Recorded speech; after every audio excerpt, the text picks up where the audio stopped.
Just a few months ago, the International Monetary Fund predicted the global economy would flourish in 2022. But now the IMF has a different outlook, thanks to inflation not seen in decades. IMF economists said inflation is the result of pretty much everything going wrong at the end of 2021. The Omicron surge, sickening hundreds of millions of workers worldwide. The resulting production cuts in everything from oil and gas to consumer goods to fresh and packaged foods. Visitors to this food bank in Washington, D.C. say rising prices are harming their families. Are y'all getting food today? It's really impacted my family tremendously because if not, I wouldn't be here, you know.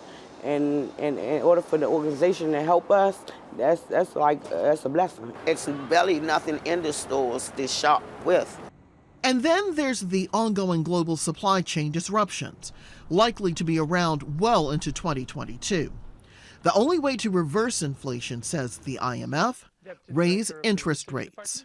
Monetary policy is at a critical juncture in most countries, where inflation is broad-based alongside a strong recovery, like in the United States. Or high inflation runs the risk of becoming entrenched, as in some emerging market and developing economies and advanced economies. Extraordinary monetary policy support should be withdrawn. In China, its zero-COVID policy is having an impact on the world's second largest economy. The report found that less demand for housing and consumer goods likely will depress its growth. Back in the U.S., thanks to a jobs glut created by the pandemic, U.S. workers are demanding and getting bigger paychecks. But the U.S. government says consumer prices also rose 7% in December, wiping out whatever financial cushion these workers thought they had.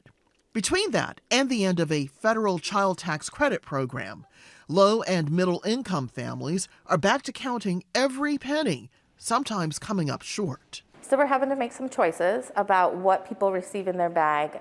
We're having to cut down on some of the more expensive grains, the more expensive canned items, and substitute those with some that are a little bit cheaper. The other thing that we're having to do is figure out what we can find. We're not able to find as much variety as we were able to find even last summer. The IMF says inflation should go down if the Federal Reserve does raise interest rates this year.